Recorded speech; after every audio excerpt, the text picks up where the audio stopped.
Bạn có bao giờ tự hỏi, cúng tế người chết thực sự có ý nghĩa gì? Có phải cứ mâm cao cỗ đầy là cha mẹ hay người thân sẽ được siêu thoát?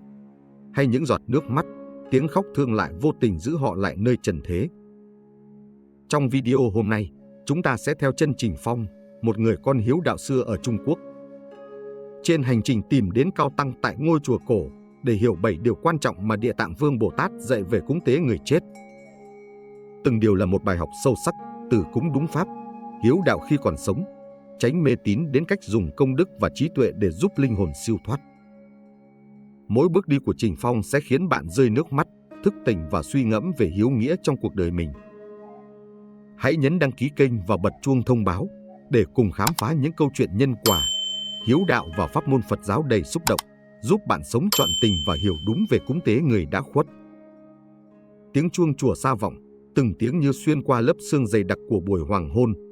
Núi Vân Tiêu hôm ấy mây trầm nặng, gió hun hút thổi qua những tán tùng già, tiếng lá khô xào xạc như tiếng than khóc vọng từ cõi âm. Trình Phong bước đi trong dáng vẻ thất thần, mắt đỏ hoe vì đã khóc rất lâu. Toàn thân chàng như đã kiệt sức, nhưng bước chân vẫn gắng lê từng nhịp, hướng lên ngôi chùa cổ nơi cao nhất đỉnh núi. Chỉ mới 3 ngày trước thôi, mẹ chàng, người phụ nữ một đời tảo tần, đã vĩnh viễn rời bỏ thế gian. Cái chết đến nhanh như cơn gió độc, chàng không kịp níu kéo, cũng không có cơ hội nói lời cuối. Nhà nghèo, trong nhà ngoài nồi gạo cạn đáy, chẳng có gì để lo ma chay chu đáo. Người làng thương tình góp chút tiền, nói chàng nên mổ heo làm lễ linh đình để người chết được no đủ mà đi. Nhưng trong lòng Phong lại như có cái gì đó thôi thúc, có thật người chết cần ăn uống như người sống? Có thật cứ sát sinh là hiếu đạo hay chỉ là mê tín của người trần? Càng nghĩ, chàng càng thấy mơ hồ sợ hãi. Đêm qua, chàng mơ thấy mẹ đứng ở đầu giường, dáng vẻ héo úa, đôi mắt sâu hoắm như đang chịu khổ. Bà không nói gì, chỉ đưa tay về phía chàng, rồi tan biến trong làn khói đen đặc. Trình Phong bật dậy hoảng hốt, mồ hôi đầm đìa. Nỗi ám ảnh ấy như một ngọn giáo đâm vào trái tim hiếu tử của chàng. Nếu mẹ đang đau khổ, ta làm sao chịu được? Ta phải tìm cách giúp mẹ, nhưng là cách nào mới đúng? Vậy là hôm nay, chàng quyết định đến chùa Thiên Huyền, nơi người ta đồn rằng vị trụ trì là bậc cao tăng đắc đạo, hiểu thấu âm dương nghiệp quả, từng giảng nhiều về lời dạy của Địa Tạng Vương Bồ Tát. Gió mạnh thổi, chiếc đèn lồng treo bên cổng chùa chao đảo như cũng đang chịu chung bi thương của kẻ trước mặt. Phong quỳ xuống trước cổng, dập đầu 3 lần, nước mắt không kìm nổi tuôn ra. Mẫu thân ơi, con không để người chịu khổ thêm nữa. Đúng lúc ấy, cánh cổng cổ kêu két một tiếng, từ từ mở ra. Một lão tăng áo nâu bước ra, râu trắng dài, mắt hiền nhưng sáng như có thể soi thấu tâm can người đối diện. Thí chủ, đêm chưa tàn đã lên núi, phải chăng trong lòng có điều thống khổ? Trình Phong dập đầu. Bạch, con mất mẹ rồi. Con không biết phải cúng tế thế nào để bà được siêu thoát. Có người bảo phải mổ heo, dâng mâm cao cỗ đầy. Có người lại nói phải mời thầy gọi hồn, con không biết đâu là đúng. Đêm qua con còn mơ thấy mẹ, bà trông rất đau đớn. Lão tăng gật đầu. Đó là tâm hiếu, nhưng hiếu không đúng cách, dễ thành họa. Ngươi đến đây là đã có duyên, hãy theo ta. Ngài đưa Phong đi qua sân chùa tĩnh lặng, đến trước tòa đại điện uy nghiêm. Ánh nến lung linh chiếu lên tượng Địa Tạng Vương Bồ Tát, đầu đội mão báu, tay cầm tích trượng, ánh mắt đầy từ bi như đang nhìn thẳng vào tim Phong. Địa Tạng Bồ Tát là bậc đại nguyện, địa ngục vị không, thệ bất thành Phật. Mọi nỗi khổ của người chết đều được Ngài chứng chi. Phong run run. Bạch sư phụ, xin Ngài chỉ dạy cho con, mẹ con có thể được cứu không? Lão tăng đặt tay lên vai chàng. Ngươi đến đây để học cách cứu bà, không phải để than khóc. Địa Tạng dạy rất rõ về việc cúng tế người đã khuất. Có 7 điều ngươi phải hiểu. Ánh mắt Phong sáng lên hy vọng. Xin sư phụ dạy con từng điều, con xin ghi nhớ khắc cốt. Lão tăng mỉm cười. Tốt, vậy chúng ta bắt đầu. Điều 1, cúng tế là cơ hội tạo phước thay người mất. Lão tăng nói chậm rãi nhưng từng chữ như vang lên trong lòng chàng. Khi đã mất, người chết không thể tự tạo nghiệp thiện, nhưng người sống có thể làm thay, hồi hướng cho họ. Phong ngạc nhiên. Con cứ tưởng người chết chỉ cần ăn uống, vàng mã. Lão Tăng thở dài. Người chết không còn thân xác để ăn. Thứ họ cần là phước đức, không phải thịt cá hay rượu thịt. Ngài trích lời Địa Tạng. Một phần công đức người sống làm, người chết được 7 phần hưởng. Con trai à, nếu ngươi khóc lóc, đau khổ, người chết không nhận được gì. Nhưng chỉ cần một lần tụng kinh, một lần bố thí, nghiệp chướng của họ sẽ được tiêu trừ. Phong nắm chặt tay. Vậy, con có thể giúp mẹ bằng cách làm việc thiện. Không chỉ có thể mà phải làm. Cúng tế chính là cứu độ, là làm ánh sáng cho họ đi qua bóng tối. Lão Tăng kết luận. Hiếu đạo lớn nhất không phải cỗ bàn linh đình, mà là tạo phước cho người đã khuất. Trình Phong cảm thấy trái tim như được khai mở. Nước mắt chàng rơi, nhưng lần này là vì hy vọng. Con hiểu rồi, xin sư phụ dạy con điều thứ hai. Lão Tăng gật đầu, nhìn ra sân chùa nơi gió bắt đầu thổi mạnh. Khoan vội, từng điều phải thấm vào tim rồi mới bước tiếp được. Hãy quỳ trước Địa Tạng Bồ Tát và phát nguyện đi. Phong lập tức quỳ xuống, dập đầu. Con, Trình Phong, nguyện từ hôm nay tạo phước cho mẫu thân, cứu người đang bị đọa khổ, xin Bồ Tát minh chứng. Tiếng chuông chùa lại vang, như lời hồi đáp từ cõi Phật. Nếu bạn tin vào nhân quả, tin rằng lòng thiện có sức mạnh đổi thay cuộc đời, hãy đăng ký kênh, like và chia sẻ video này để cùng nhau lan tỏa ánh sáng của từ bi đến nhiều người hơn nữa. Điều 2, cúng đúng pháp quan trọng hơn mâm cao cỗ đầy. Trời đã ngả sang đêm hoàn toàn, ánh trăng bị mây đen che khuất, chỉ còn đèn lồng và nến trong đại điện lập lòe như những ngọn lửa trên cõi u minh. Gió thổi qua hành lang cổ kính, tạo nên âm vang như tiếng khóc thê lương của ai đó nơi xa. Trình Phong quỳ vẫn chưa đứng dậy.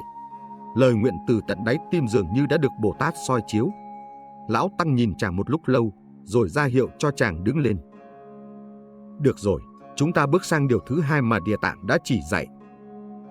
Ngài đi chậm rãi đến trước án thờ, tay nhẹ vuốt bụi thời gian trên mép bàn gỗ. Cúng đúng pháp, không phải cúng linh đình, đó mới là chân hiếu. Trình Phong hơi nghiêng đầu, vẻ không hiểu hết ý nghĩa câu nói. Nhưng, thưa sư phụ, người đời vẫn bảo rằng ma chay phải cho chu toàn, phải có heo, có rượu, có lễ vật đầy đủ thì người chết mới được no đủ mà đi. Nếu không có thịt cá thì bị coi là bất hiếu, con sợ người ta chê trách. Lão Tăng cười nhẹ, nụ cười không phải mỉa mai mà là từ bi trước sự mê lầm của thế gian. Con người sợ miệng thế gian hơn là sợ nghiệp của cha mẹ mình. Đó mới chính là bất hiếu. Trình Phong khựng lại. Lão Tăng chống tích trượng, ánh mắt như nhìn xuyên qua bao thế kỷ. Khi người chết, thần thức không còn thân xác để ăn uống.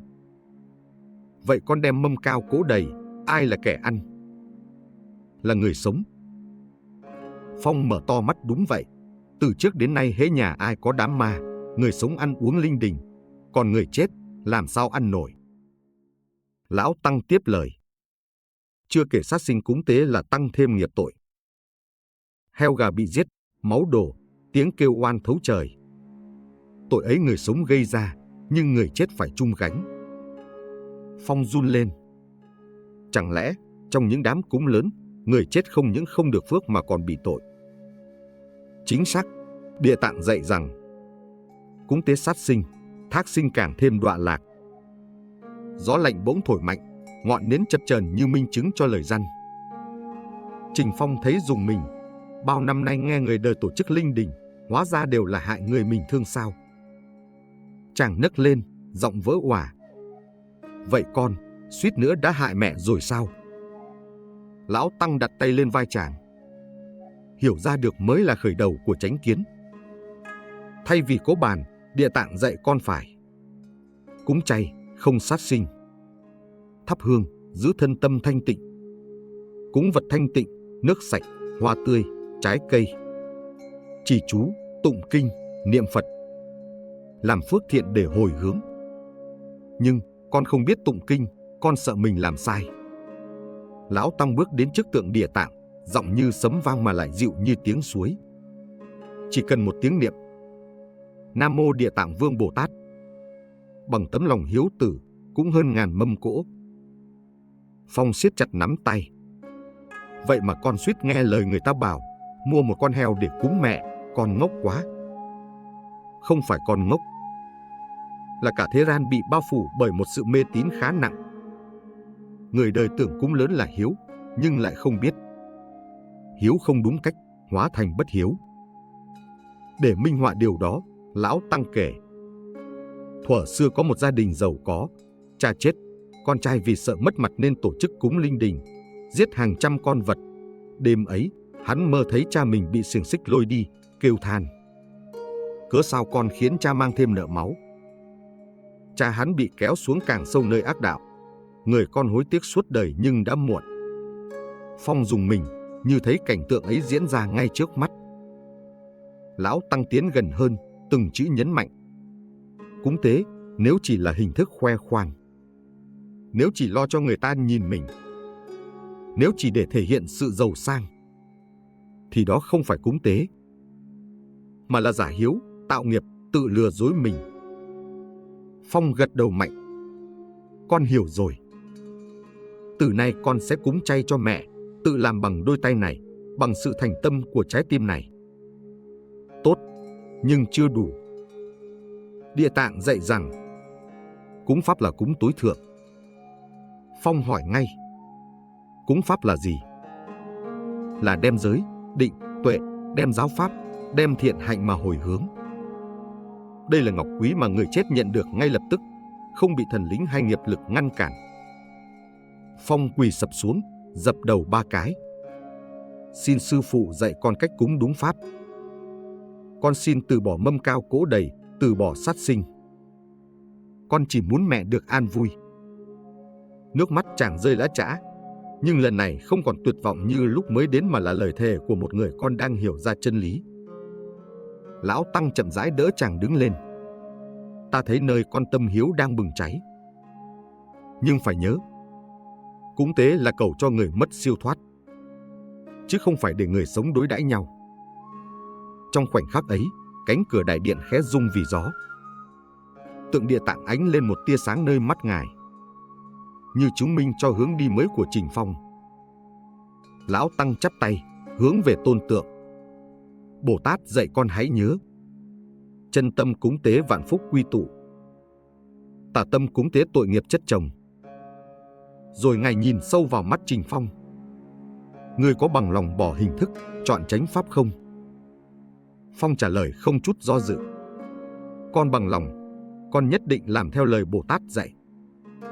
Lão Tăng khẽ mỉm cười. Vậy là điều thứ hai đã thấm. Tâm con đã thay đổi, cho nên mẹ con đã được cứu một phần. Phong bật khóc vì mừng rỡ. Thật vậy sao? Mẹ con có thể đang bớt đau rồi sao? Có, từ giây phút con từ bỏ sát sinh để cúng mẹ, một dây trói nơi thân bà đã được tháo gỡ. Gió thoảng qua, chàng như nghe thấy tiếng mẹ gọi trong lồng ngực. Phong nhi, con trai ta. Con tim chàng nói lên hòa cùng ánh sáng hy vọng. Lão Tăng thu tích trượng về lòng bàn tay, nói giọng trầm và dứt khoát. Giờ đây, ngươi hãy đứng dậy.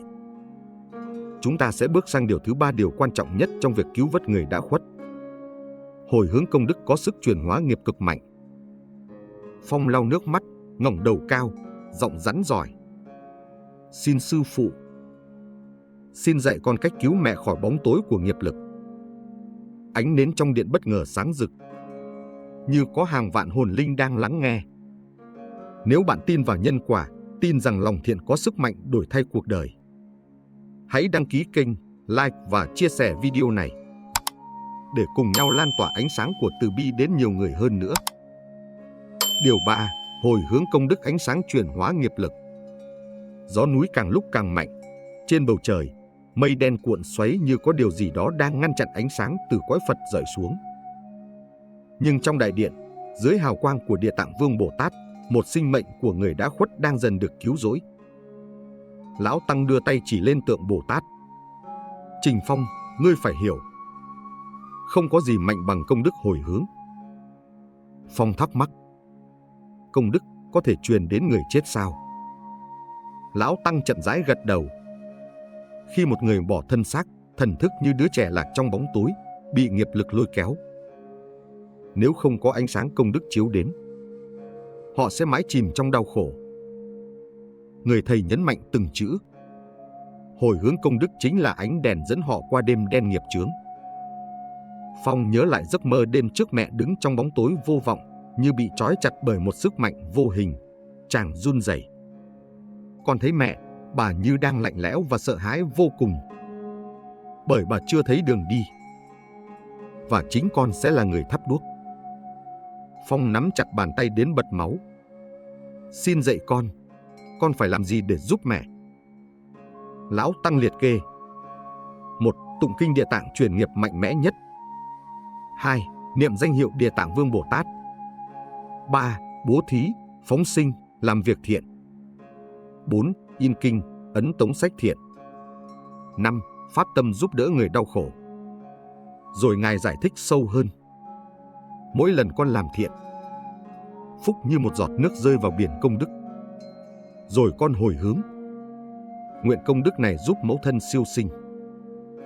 Biển ấy sẽ dâng lên, ôm trọn linh thức của người mẹ. Phong chăm chú đến mức từng lời đều khắc sâu trong tâm. Nhưng thưa sư phụ, người ta thường mời thầy Pháp, đốt vàng mã, giải tiền âm phủ. Như vậy cũng là công đức sao? Lão Tăng khẽ lắc đầu. Không, đó chỉ là tro bụi của sự mê tín. Địa Tạng dạy, của cõi người không đến được cõi âm. Phong sững sờ. Vậy suốt bao năm nay, người làm vậy đều vô ích. Không chỉ vô ích, mà còn giam giữ người chết trong vọng tưởng. Họ sẽ mãi chờ đợi thứ vốn không thể nhận. Phong siết chặt lòng bàn tay. Mẹ ơi, con sẽ không để mẹ chờ trong tuyệt vọng nữa.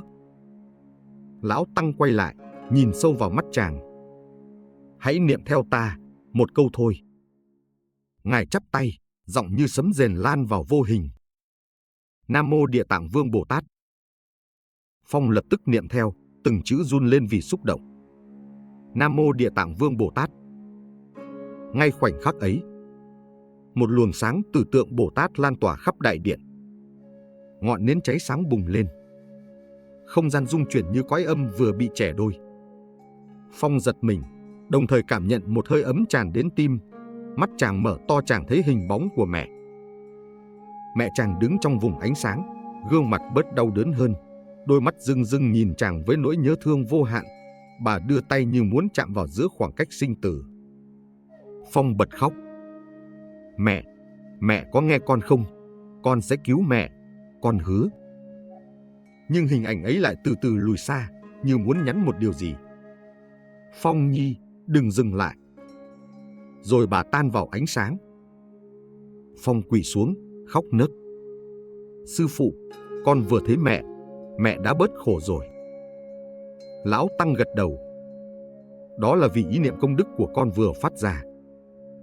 Dù chỉ mới bắt đầu, nhưng đã có tác dụng ngay lập tức. Lão Tăng nhìn lên tôn tượng, chậm rãi đọc. Một niệm thiện địa ngục nở hoa, một niệm ác thiên đường khép cửa. Vì vậy, công đức phải liên tục, như ngọn lửa không được tắt. Từ nay, mỗi ngày con đều phải tạo phước hồi hướng. Như mưa dầm thấm đất, dần dần hóa giải toàn bộ nghiệp lực của mẹ. Phong chắp tay thật chặt. Con xin ghi lòng tạc dạ. Con thề từ nay sẽ sống để hồi hướng cho mẹ. Dù đời này con có khổ bao nhiêu cũng cam lòng. Đôi mắt chàng ánh lên sự quyết liệt của một người con sẵn sàng chiến đấu với cả địa ngục nếu cần. Lão Tăng hài lòng. Tốt, như vậy mẹ con đã nhìn thấy ánh sáng. Nhưng điều này chỉ là khởi đầu. Sự chuyển nghiệp mạnh nhất nằm ở thời gian 49 ngày sau khi mất. Phong ngẩng lên. 49 ngày là sao ạ? Lão Tăng đặt tích trượng xuống sàn.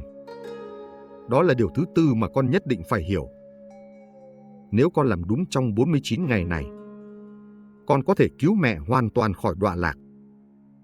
Phong hét lên đầy quyết tâm.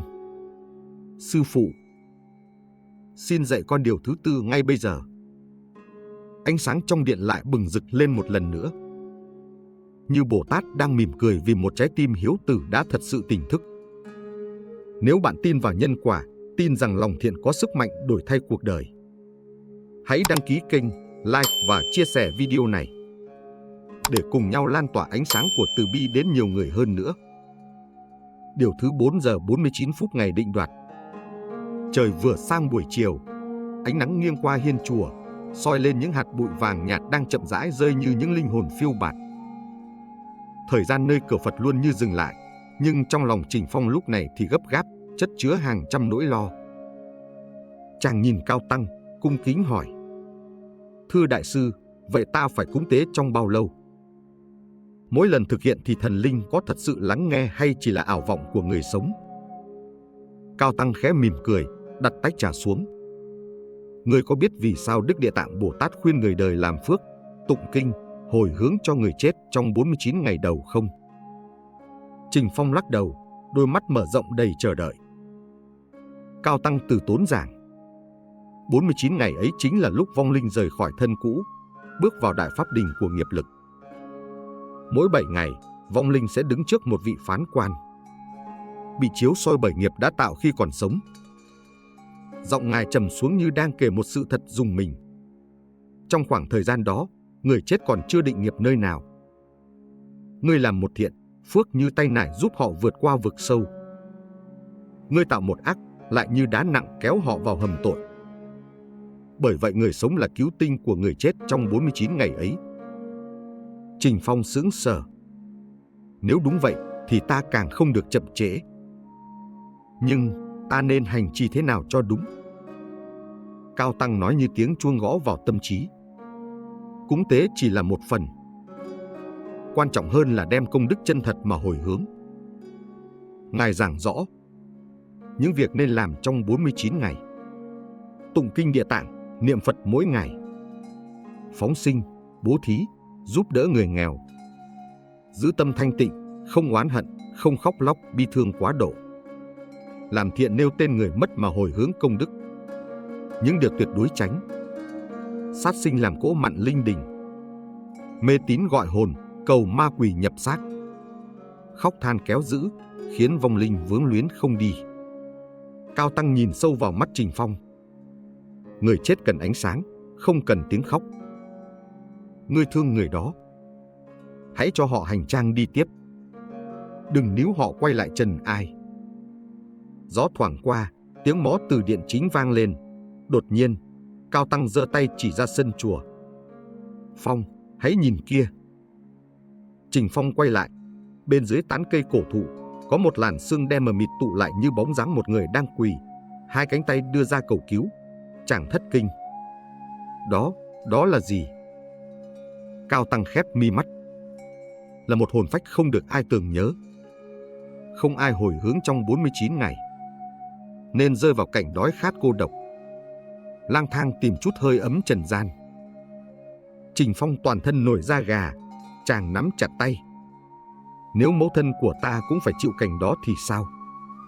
Cao Tăng đáp nhẹ mà xoáy thẳng vào tâm can. Thì lỗi ấy ở người còn sống. Cao Tăng đọc chậm rãi lời dạy trong kinh. Nếu sau khi cha mẹ quy tiên, trong 49 ngày người thân cúng dường Phật, hoặc tu phước thiện, tụng kinh, thì người chết sẽ thoát khổ, được sinh cõi lành. Nếu để qua 49 ngày, phước ấy giảm đi phân nửa. Ngài đặt tay lên vai Trình Phong, nói với tất cả lòng từ bi. Phong à, ngươi đến đây không phải ngẫu nhiên. Mẹ ngươi đang chờ sự cứu độ từ con. Đừng để 49 ngày trôi vô ích. Một ngày chế có thể là một kiếp đọa. Trình Phong run lên, chàng cúi đầu chạm đất. Đại sư, xin hãy chỉ dạy ta đầy đủ pháp cúng. Ta nguyện làm tất cả để mẫu thân được siêu thoát. Gương mặt Cao Tăng dịu dàng như trăng non. Tốt. Vậy ta sẽ dạy ngươi từ điều thứ 5 trở đi, để ngươi hiểu hiếu đạo không chỉ nằm trong tang lễ. Chàng nghẹn lời, dập đầu 3 lần thật mạnh. Mẫu thân, xin người chở con nhất định cứu người qua bến mê. Nếu bạn tin vào nhân quả, tin rằng lòng thiện có sức mạnh đổi thay cuộc đời, hãy đăng ký kênh, like và chia sẻ video này để cùng nhau lan tỏa ánh sáng của từ bi đến nhiều người hơn nữa. Điều thứ 5, hiếu đạo, thương khi còn sống quan trọng hơn lễ lạy khi đã muộn. Ánh chiều tà rơi xuống sân chùa, từng tia nắng cuối cùng vỡ thành sắc vàng ấm áp. Nhưng trái tim Trình Phong thì nặng như đá, bởi những lời vừa nghe khiến chàng càng thêm ân hận. Chàng bùi ngùi hỏi: "Thưa đại sư, nếu phước đức hồi hướng có thể giúp mẫu thân, liệu như vậy đủ gọi là hiếu đạo hay không?" Cao tăng nhìn sâu, giọng trầm lắng: "Phong, hiếu đạo không bắt đầu sau khi cha mẹ mất. Hiếu đạo bắt đầu từ khi họ còn ở bên ta." Câu nói ấy như lưỡi dao xoáy mạnh vào tâm. Trình Phong cúi đầu, lòng nghẹn nghẹn. Cao tăng hỏi: "Khi mẹ còn sống, ngươi đã làm gì cho bà?" Chỉ một câu thôi mà Trình Phong như bị đánh vào nỗi đau lâu nay chàng cố né tránh. Hình ảnh hiện lên rõ rệt. Mẹ còng lưng dậy sớm nấu canh cho chàng. Mẹ ngồi đợi cửa đêm mưa mỗi khi chàng về muộn. Mẹ giấu nỗi đau bệnh tật để con được an lòng. Mẹ chẳng bao giờ trách, chỉ mỉm cười. Vậy mà chàng đã làm gì? Chàng mải đuổi theo công danh, mải gây dựng nghiệp lớn. Để rồi khi chàng nhận ra tình mẹ là tất cả, thì bà đã rời xa. Nước mắt trào ra, Trình Phong bật thốt: Con là đứa bất hiếu phải không?" Cao tăng nhẹ lắc đầu: "Người biết hối lỗi chưa từng là kẻ bất hiếu. Kẻ bất hiếu là kẻ không bao giờ biết hối." Ngài giảng tiếp: "Cha mẹ là Phật sống trong nhà. Khi còn sống, không chăm sóc, không yêu thương, mà đợi mất rồi mới cúng tế linh đình. Đó là hiếu trong nỗi muộn màng." Trình Phong run giọng: "Vậy ta nên làm gì để bù đắp?" Cao tăng đáp đầy từ bi: "Con không thể trở lại quá khứ, nhưng con có thể dùng hiện tại để thay đổi tương lai cho mẹ con. Hãy làm phước, giúp người đang đau khổ như mẹ đã từng. Khi con nâng đỡ một người mẹ khác, mẹ con trên kia sẽ mỉm cười." Ngài giải thích sâu hơn: "Khi còn sống, cha mẹ mệt một, con không quan tâm. Khi họ mất rồi, con khóc mời cũng vô ích. Công đức không phải chỉ để trả nợ đã qua, mà là hành trang cho cha mẹ bước qua cửa sinh tử." Ngài dừng lại, giọng vang lên như tiếng khánh ngân: "Muốn báo hiếu cha mẹ đã khuất, chỉ có một con đường: học hạnh Địa Tạng, cứu khổ thay cha mẹ." Những lời ấy như phá tan bức tường tăm tối trong lòng Trình Phong. Chàng quỳ thẳng lưng, nước mắt rơi nhưng không còn yếu đuối. "Mẫu thân, con sẽ không chỉ khóc thương nữa. Con xin lấy công đức của đời mình làm cây cầu đưa người đi qua đêm dài." Cao tăng mỉm cười, đôi mắt hiền từ: "Ta chờ ngày ấy. Và người chờ con cũng đang chờ điều tiếp theo con cần biết." Gió nổi lên nhẹ nhẹ, chuông chùa vang xa. Điều thứ 6 mà Địa Tạng răn dạy: tránh mê tín, gọi hồn, tà pháp. Bởi con đường xuống bến mê thường bắt đầu từ nhầm lẫn trong yêu thương. Trình Phong đặt tay lên tim, sẵn sàng. Nếu bạn tin vào nhân quả, tin rằng lòng thiện có sức mạnh đổi thay cuộc đời, hãy đăng ký kênh, like và chia sẻ video này để cùng nhau lan tỏa ánh sáng của từ bi đến nhiều người hơn nữa. Điều thứ 6, đừng để yêu thương biến thành xiềng xích. Đêm buông xuống, bóng tối trùm lên mái chùa cổ kính. Tiếng côn trùng rỉ rả như tiếng khóc của những linh hồn lạc lối. Trình Phong ngẩng nhìn vầng trăng treo lơ lửng giữa trời, lòng bỗng trùng lại, nhớ đến gương mặt mẫu thân khi còn sống, hiền từ, cam chịu và luôn mỉm cười vì con. Chàng run run cất tiếng hỏi: "Đại sư, có người bảo rằng nếu gọi hồn về, người chết sẽ nói được điều còn dang dở. Vậy, điều đó có đúng không?" Cao tăng nhìn thẳng vào mắt chàng, giọng trầm như tiếng mõ đêm: "Ngươi phải nhớ kỹ lời ta. Gọi hồn không giúp được người chết, chỉ khiến họ càng vướng lụy trần gian." Trình Phong sững sờ: "Nhưng nếu ta nhớ quá, thương quá thì sao?" Cao tăng đáp: "Thương không sai, nhưng thương mà thiếu trí tuệ sẽ thành mê lầm. Khi gọi hồn, con vô tình kéo linh hồn quay lại cõi dục, khiến họ không siêu, không sinh, chỉ mãi lang thang trong bóng tối. Ngài dừng lại, giọng nghiêm.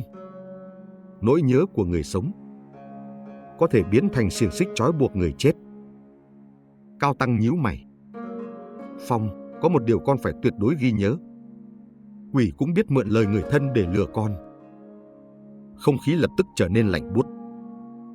Gió thổi qua ngọn đèn dầu khiến nó chập chờn như sắp tắt.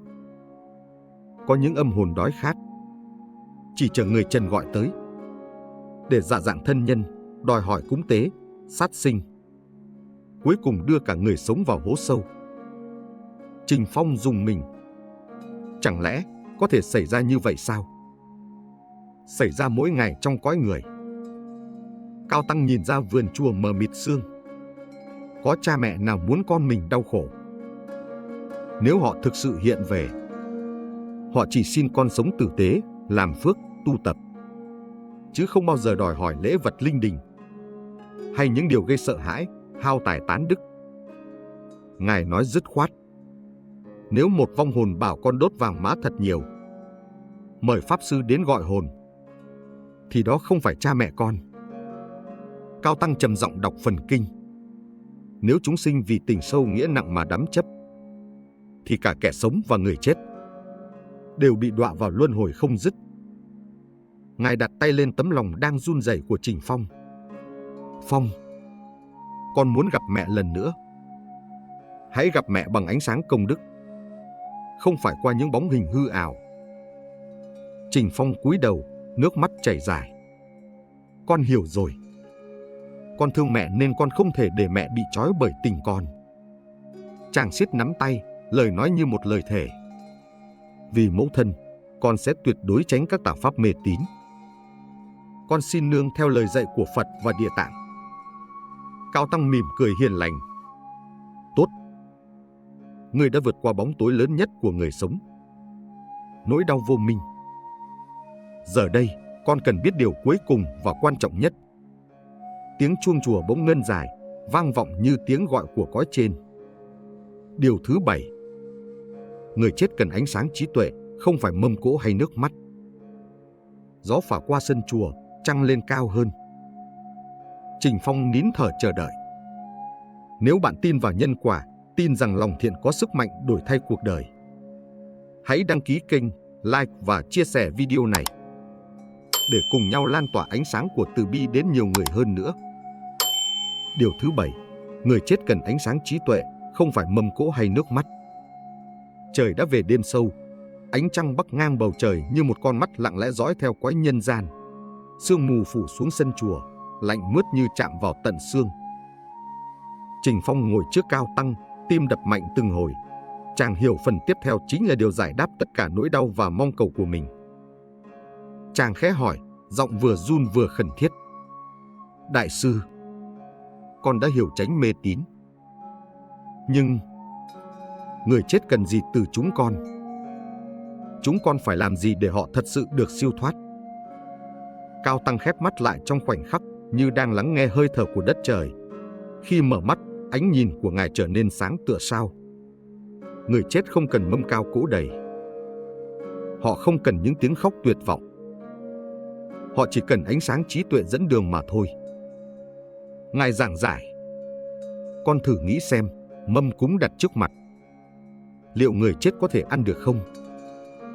Điều họ được nhận chính là tâm hiếu kính và công đức của người sống. Ngài hơi nghiêng đầu. Một hạt cơm đặt lên bàn thờ không bằng một tâm niệm thiện được gieo đúng lúc.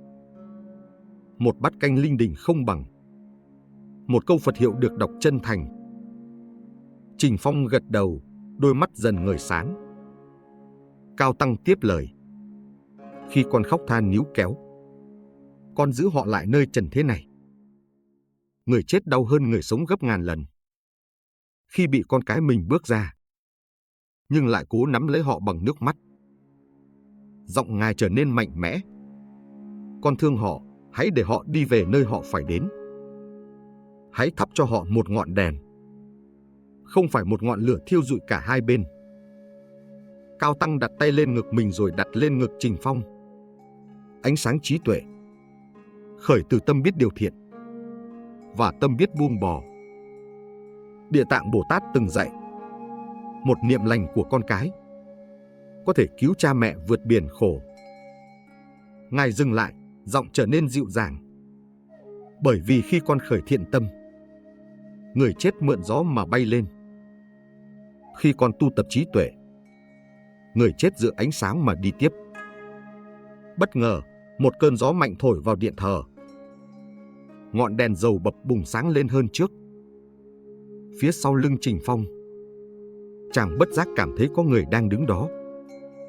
Một giọng nói ấm áp rất quen thuộc vang thật khẽ. Phong, đừng buồn nữa, ta đi được rồi. Chàng quay phát lại. Không có ai. Nhưng chàng biết mẹ chàng đã nghe thấy tất cả. Nước mắt rơi, nhưng lần này không còn nặng nề đau khổ, mà tràn đầy sự nhẹ nhõm và yêu thương giải thoát. Chàng quỳ xuống, cúi đầu sâu sát đất. Con đã hiểu. Con không thể giữ người bằng đau thương. Con sẽ giữ người bằng Phật Pháp, bằng công đức, bằng ánh sáng trí tuệ tự tâm mình. Cao Tăng hoan hỉ. Vậy là con đã nắm được điều cốt lõi nhất. Việc cúng tế người chết không phải là nghi lễ cho xong, mà là một hành trình giải thoát cho cả hai phía. Ngài kết lại bằng lời dạy sắc như kiếm nhưng dịu như hoa. Con hãy nhớ, cúng tế lớn nhất là tu tâm, quan tài đẹp nhất là công đức, và món quà vô giá nhất dành cho người chết chính là đưa họ đến bờ giác. Ngọn chuông chùa bất chợt vang lên trầm hùng, sâu lắng, như tiếng gọi từ cõi trên đang khép lại một chặng đường đầy nước mắt và mở ra một hy vọng chưa từng sáng đến thế. Trình Phong hít sâu một hơi. Chàng biết đã đến lúc làm việc lớn. Mẫu thân, con sẽ cứu người qua bến khổ. Đây là lời thệ nguyện của con, phần kết hồi hướng của một người con. Bầu trời sáng sớm phủ lên ngôi chùa cổ một màu lam xanh thanh tịnh. Tiếng chuông đại hồng vang lên như thức tỉnh cả ba cõi. Hôm nay là ngày thứ 49 kể từ khi mẫu thân Trình Phong qua đời. Trên bàn thờ Phật, hoa sen nở trắng muốt, hương trầm quyện lên từng làn, như mở ra con đường dẫn lối cho linh hồn đang đợi ngày giải thoát. Trình Phong quỳ ngay ngắn trước điện thờ Địa Tạng Vương Bồ Tát.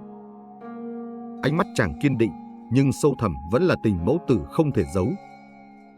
Cao Tăng đứng phía sau, tay cầm tràng hạt, chậm rãi nói: Phong, hãy để tất cả tâm nguyện hiếu đạo của con dâng lên trong từng câu kinh. Hôm nay chính là lúc con trả món nợ sâu nhất đời mình. Tiếng mõ vang đều, chuông nhẹ mà thấu tận tim. Cả đại điện tỏa ánh vàng rực rỡ. Trình Phong chắp tay, giọng run run nhưng kiên quyết: Nam mô Địa Tạng Vương Bồ Tát. Xin Bồ Tát thương xót dẫn mẹ con về nơi an lành.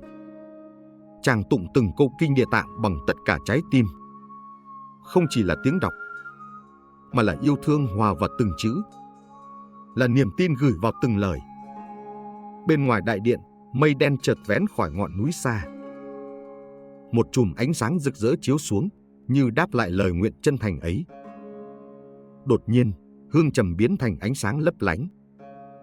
Không khí trở nên nhẹ bẫng như tấm lòng được cởi xiềng xích.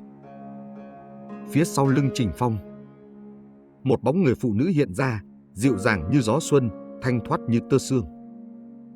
Ánh mắt bà tràn đầy thương yêu. Phong, con trai của ta. Chàng quay lại. Hai dòng lệ nóng trào ra. Mẫu thân, người có khỏe không? Con nhớ người lắm. Bà khẽ lắc đầu, đưa tay chạm lên mái tóc chàng. Bây giờ ta không còn đau khổ nữa. Chính con đã giúp ta rời khỏi bóng tối. Rồi bà nhìn lên tượng Địa Tạng. Hãy sống lương thiện. Đó mới là cách con giữ ta mãi bên cuộc đời mình. Gió thổi nhẹ qua. Ánh sáng quanh bà dần bừng sáng hơn. Phong, con là niềm tự hào của ta. Đừng khóc. Vì nước mắt của con sẽ giữ ta lại nơi này. Chàng vội lau nước mắt, đặt hai tay chắp trước ngực. Con hứa, con sẽ dùng cuộc đời còn lại để gieo phước cho người khác, như một lời cảm ơn với mẹ. Bà mỉm cười, nụ cười đẹp nhất đời chàng từng thấy. Vậy ta an tâm rồi.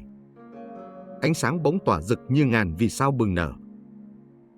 Bà nhẹ nhàng bay lên trong quầng sáng vàng ấm áp. Hẹn gặp con ở một kiếp lành. Và bóng dáng ấy tan vào ánh sáng, như cánh hoa rơi vào vô tận. Trình Phong sụp xuống đất, dập đầu 3 lần. Mẫu thân, đi thong thả. Con mãi là con trai của người. Chuông chùa vang lên ngân dài. Đoạn nghiệp đã hoàn, ân nghĩa viên mãn. Cao Tăng bước đến, đặt tay lên vai chàng. Phong, hôm nay con đã cứu mẹ, nhưng con cũng đã cứu chính mình. Trình Phong ngẩng lên, đôi mắt không còn nặng nề như trước. Từ nay, con xin theo hạnh Địa Tạng. Dù dưới địa ngục, con cũng không từ nan việc cứu người. Cao Tăng mỉm cười hiền hậu. Tốt. Hãy luôn nhớ, cúng tế người chết là dạy chính ta biết sống. Người chết không cần mâm cỗ linh đình. Người chết cần ánh sáng công đức từ người sống. Hiếu đạo không nằm trong phút cuối tiễn đưa, mà trong từng ngày cha mẹ còn ở bên ta. Địa Tạng dạy rằng, một niệm hiếu sinh thay đổi cả một kiếp người. Nam mô Địa Tạng Vương Bồ Tát Ma Ha Tát. Nếu bạn tin vào nhân quả, tin rằng lòng thiện có sức mạnh đổi thay cuộc đời, hãy đăng ký kênh, like và chia sẻ video này để cùng nhau lan tỏa ánh sáng của từ bi đến nhiều người hơn nữa.